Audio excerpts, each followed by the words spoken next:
ಬೆಂಗಳೂರು ನಗರದಲ್ಲಿ ಲಾಂಗ್ ಹಿಡಿದುಕೊಂಡು ಪುಂಡರು bike wheeling ನಡೆಸಿದ ಕಾರಣ ಸಾರ್ವಜನಿಕ ವಲಯದಲ್ಲಿ ಆತಂಕಕ್ಕೆ ಕಾರಣವಾಗಿದೆ.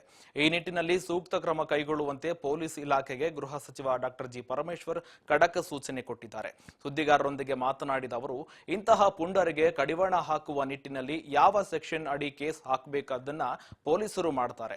ಈ ನಿಟ್ಟಿನಲ್ಲಿ ಪೊಲೀಸ್ ಇಲಾಖೆಗೆ ಸೂಚನೆ ನೀಡಲಾಗಿದ್ದು, ಇಲಾಖೆ ಅಧಿಕಾರಿಗಳು ಸೂಕ್ತ ಕಾನೂನು ಕ್ರಮ ತೆಗೆದುಕೊಳ್ಳುತ್ತಾರೆ ಅಂತ ಹೇಳಿದರು. ಇದೆಲ್ಲ ಬಹಳ ಕಠಿಣವಾಗಿ ಕ್ರಮ ತಗೊಳ್ತೀವಿ. ಜೊತೆಗೆ ಈ ಏನು ಮದ್ಯವ್ಯಸನಿಗಳಿದ್ದಾರೆ, ಡ್ರಗ್ಸ್ ಇದೆ, ಅದನ್ನ ನಾವು ಡ್ರಗ್ಸ್ ಅನ್ನ ಇಡೀ ರಾಜ್ಯದಲ್ಲಿ ಡಿಕ್ಲೇರ್ ಮಾಡಿದ್ದೀವಿ. ನಾವು ಡ್ರಗ್ಸ್ ಅನ್ನ ನಿಲ್ಲಿಸ್ತೀವಿ ಅಂತೇಳಿ ನಾವು ಡಿಕ್ಲೇರ್ ಮಾಡಿದ್ದೀವಿ. ಅದು ಬಹಳ ಒಂದು ರೀತಿಯಲ್ಲಿ ಬಹಳ ನಾವು ಕಠಿಣವಾದಂಥ ಕ್ರಮಗಳನ್ನು ತಗೊಳ್ತಾ ಇದ್ದೀವಿ. ಸಾವಿರಾರು KG ಗಟ್ಟಲೆ ನಾವು ಕಾನ್ಫಿಸ್ಕೇಟ್ ಮಾಡಿ ಹಿಡಿದಾಕಿದ್ವಿ, ಸುಟ್ಟಾಕಿದ್ವಿ. ಇಲ್ಲೇ ನಮ್ಮ ದಾವಸ್ಪೇಟೆನಲ್ಲೇ ಇನ್ಸಿನರೇಟರ್ ಇದೆ, ಅಲ್ಲೇ ಸುಟ್ಟಿದ್ದೀವಿ ಕೋಟ್ಯಾಂತರ ರೂಪಾಯಿ. ಬಟ್ ಅವ್ರಿಗೆ ಪನಿಷ್ಮೆಂಟ್ ಮಾಡ್ತೀವಲ್ಲ, ಪನಿಷ್ಮೆಂಟು ಆಗಿದೆ. ಬಹಳ ಕಡೆ ಪನಿಷ್ಮೆಂಟ್ ಆಗಿದೆ.